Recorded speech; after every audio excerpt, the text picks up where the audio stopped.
ಕೃಷ್ಣಾ ನದಿಯ ಪ್ರವಾಹದ ಸಮಯದಲ್ಲಿ ಕುಸನಾಳ ಗ್ರಾಮವು ಸಂಪೂರ್ಣ ಮುಳುಗಡೆಯಾಗಿ ಗ್ರಾಮದ ಸಾರ್ವಜನಿಕರಿಗೆ ವಾಸಿಸಲು ಬಹಳಷ್ಟು ತೊಂದರೆಯಾಗ್ತಾ ಇತ್ತು. ಇದನ್ನ ಮನಗಂಡು ಮೂಲಭೂತ ಸೌಕರ್ಯವನ್ನ ಕಲ್ಪಿಸಲಾಗಿದೆ ಎಂದು ಮಾಜಿ ಸಚಿವರು ಹಾಗೂ ಮತಕ್ಷೇತ್ರದ ಶಾಸಕರಾದ ಶ್ರೀಮಂತ ಪಾಟೀಲ ಅವರು ಹೇಳಿದರು.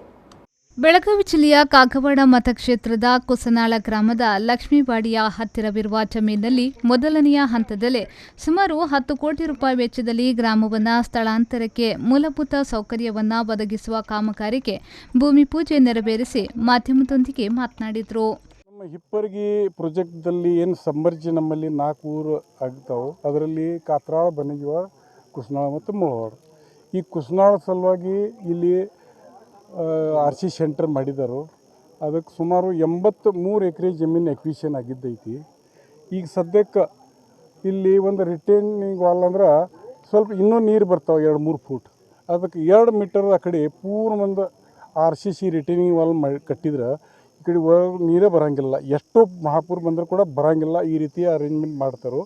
ಮತ್ತು ಆದ ನಂತರ ಅಲ್ಲೆಲ್ಲ ರೀಫಿಲ್ಲಿಂಗ್ ಮಾಡಿ ಮುರುಂಬು ತುಂಬಿ ಎಲ್ಲ ಒಂದು ಲೆವೆಲ್ ತೊಗೊಂಡು ಬರ್ತಾರೆ. ಮುಂದೆ ರೋಡ್ ಎಲ್ಲ ಮಾಡಿ ಪ್ಲಾಟ್ ಎಲ್ಲ ಹಾಕಿ ಅದೆಲ್ಲ ಇದು ಮಾಡ್ಯಾರ.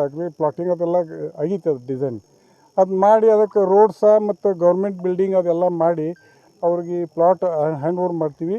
ಆದ ನಂತರ ಅವರು ಇಲ್ಲಿ ಬಂದು ಇದ್ರೆ ಅವ್ರಿಗೆ ಚಲೋ ಆಗ್ತೈತಿ. ಯಾಕಂದ್ರೆ ಅಲ್ಲಿ ಯಾವತ್ತೂ ನೀರು ಬರೋದೀಗ.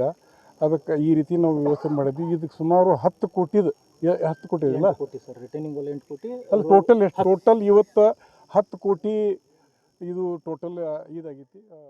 ಈ ಸಮಯದಲ್ಲಿ ಕಾಗವಾಡ ತಹಶೀಲ್ದಾರ್ ರಾಜೇಶ್ ಬುರ್ಲಿ, ಗುತ್ತಿಗೆದಾರ ನಾನಾಸಾಬ ವತಾಡೆ, ಕರ್ನಾಟಕ ನೀರಾವರಿ ನಿಗಮ ನಿಯಮಿತದ ಸಹಾಯಕ ಕಾರ್ಯನಿರ್ವಾಹಕ ಇಂಜಿನಿಯರ್ ಪ್ರವೀಣ್ ಹುನಸಿಕಟ್ಟಿ, NC ಪವಾರ, ವಿನಯ್ ಕೋಳಿ, ಉಗಾರ ಭದ್ರುಕ, ಗ್ರಾಮ ಪಂಚಾಯತ್ ಅಧ್ಯಕ್ಷರಾದ ಅಣ್ಣಗೌಡ ಪಾಟೀಲ, ಕುಸನಾಳ ಹಾಗೂ ಮೊಳವಾಡ ಗ್ರಾಮದ ಸ್ಥಳೀಯ ಮುಖಂಡರಾದ ಜಯಪಾಲ್ ಎರಡೋಲೆ, ಅಮಿತ್ ಪಾಟೀಲ್ ಮೊದಲಾದವರು ಉಪಸ್ಥಿತರಿದ್ದರು.